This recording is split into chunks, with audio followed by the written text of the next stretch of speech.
বিয়ের ক্ষেত্রে নবী করিম সাল্লাল্লাহু আলাইহি সাল্লাম বলেছেন ফানজুর ইলাইহা, কাউকে বিয়ে করার জন্য সিদ্ধান্ত নিবা তাকে দেখে নাও। দেখে নিলে দুইটা লাভ নবীজি সাল্লাল্লাহু আলাইহি সাল্লাম বলে দিয়েছেন। এক, কারণ ওই মেয়ের মধ্যে কোনো ত্রুটি থাকতে পারে, চেহারা, ছবি, অন্য কিছুতে, যেটা তোমার পরে খারাপ লাগবে, আগে ভাগে দেখে নাও। একই কথা মেয়েও ছেলেকে দেখে নিবে। আর দ্বিতীয়ত হলো ফাইন্নাহু আহরা আন ইউদামা বাইনাকুম, হাদিসের ভাষ্য, বিয়ের আগে যদি দেখে নেওয়া হয় তাতে পারস্পরিক সম্প্রীতি, ভালোবাসাটা এবং মুগ্ধতাটা একটু বেশি হয়। এই জন্য বিয়ের আগে দেখে নেওয়াটা সুন্নাহ, নবীজি সাল্লাল্লাহু আলাইহি সাল্লামের নির্দেশ। এখন কথা হলো, বিয়ের আগে দেখা যাবে এর মানে কি রাস্তায় যত মেয়ে যাবে সবগুলোকে বিয়ের নিয়ে একবার দেখবেন? কি বলেন? বিয়ের আগে দেখা যাবে এর মানে কি সারা জগতে যত মেয়ে আছে বিয়ের নিয়ত করে করে দেখে বেড়াবেন? বিয়ের আগে দেখবেন এর মানে হলো এই মেয়ের বায়োডাটা নিলেন, তার 14 গোষ্ঠী সব তথ্য নিলেন, সবকিছু জানলেন, সব বেটে বলে হইলো, পারিবারিক ভাবে এবং ব্যক্তিগত ভাবে সব বোঝাপড়া পছন্দ হলো, শিক্ষা দীক্ষা অন্যান্য সবকিছু মিলে গেছে। এখন আপনি ফাইনাল ডিসিশন নেবেন। তো ফাইনাল ডিসিশনের আগে আপনার মা যাবে, আপনার বোন যাবে, মহিলারা যাবে, তারা দেখে দেখে পছন্দ করছে। এখন শুধুমাত্র আপনার চয়েস হলে ফাইনাল হয়ে যায়, তো শেষ মুহূর্তে যে আপনি দেখবেন, এটা হলো সুন্নাত।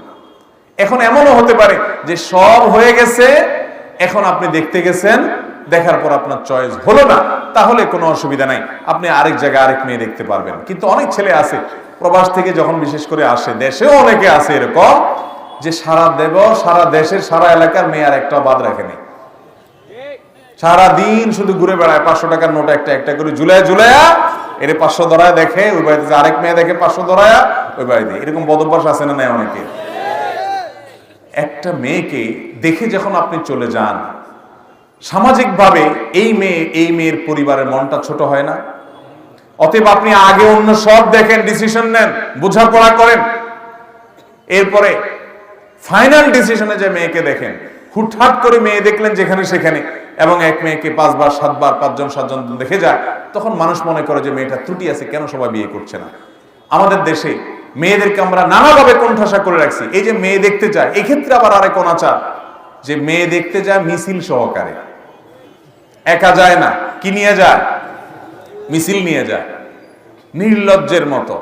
বিয়ে করবে ছেলে, মেয়ে দেখতে যায় ছেলের দুলাভাই, ছেলের মামা, ছেলের চাচা, ছেলের বড় ভাই, ছেলের বাপ, 14 গোষ্ঠী সব নিয়ে মেয়ে দেখতে যায়। ঠিক না ভাই? ঠিক। যাই আবার উঠানে ডেকে, আপনার মজলিস রুমে ডেকে, ডাইনিং রুমে ডেকে মেয়েকে উঠায়, বসায়, হাঁটায়, ডাইনে বামে, উপরে নিচে, মনে হয় যে বাজারে গরু ছাগল কিনতে আসছে। এরকম ছোট লোক কিছু আমাদের সমাজে আছে না নাই? আমি নাম দিছি, এগুলার নাম ছোট লোক। মেয়েদেরকে সম্মান দিতে হবে, তাদেরকে কি দিতে হবে? তারা মায়ের জাতি, তারা আল্লাহর বান্দি। বিশেষ করে যখন পর্দানসীন মেয়ে হয়, তখন তাদের প্রতি আমাদের দায়িত্ব আরো অনেক বেড়ে যায়। অনেক মেয়েরা আমাদের কাছে আর্তনাদ করে চিঠি লেখেন, প্রশ্ন পাঠান, ভাই আমরা পর্দার মধ্যে থাকতে চাই, আমাদের বাপ মা আমাদেরকে যারা বিয়ে করতে আছে তাদের মধ্যে দিন নাই, তারা বুঝে না যে একটা মেয়েকে একটা ছেলে বিয়ে করবে, সেই দেখবে, ওই ফ্যামিলির মেয়েরা দেখতে পারে, ওই ফ্যামিলির ছেলেরা তাকে দেখতে পারে না। হ্যাঁ, বিয়ে হয়ে গেলে তখন ছেলের বাবা দেখবে, যাদের সাথে দেখা দেওয়া জায়েজ মাহরাম তারা দেখবেন, শ্বশুর দেখবেন, কিন্তু সেটা বিয়ের পরে। বিয়ের আগে শুধু ছেলে দেখবে ছেলের পক্ষের, আর ছেলের পক্ষের মেয়েরা দেখবে। কিন্তু আমাদের দেশে দেখা যায় বিয়ে করবে ছেলে, চয়েস করতে আসে ছেলের দুলাভাই।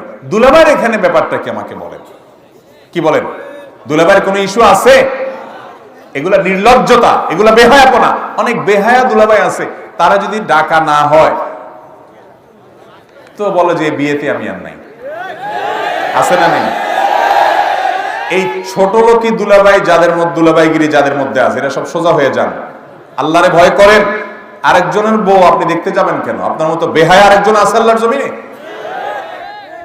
ভাইরা আমার, মেয়েদেরকে দেখতে গিয়ে বাজারে গরুর মতো, ছাগলের মতো করে অপমান করা, সবাই মিলে মিছিল দিয়ে দেখা, এগুলো নাজায়েজ কাজ, এগুলো করবেন না, বেশরিয়াতি কাজ, হারাম।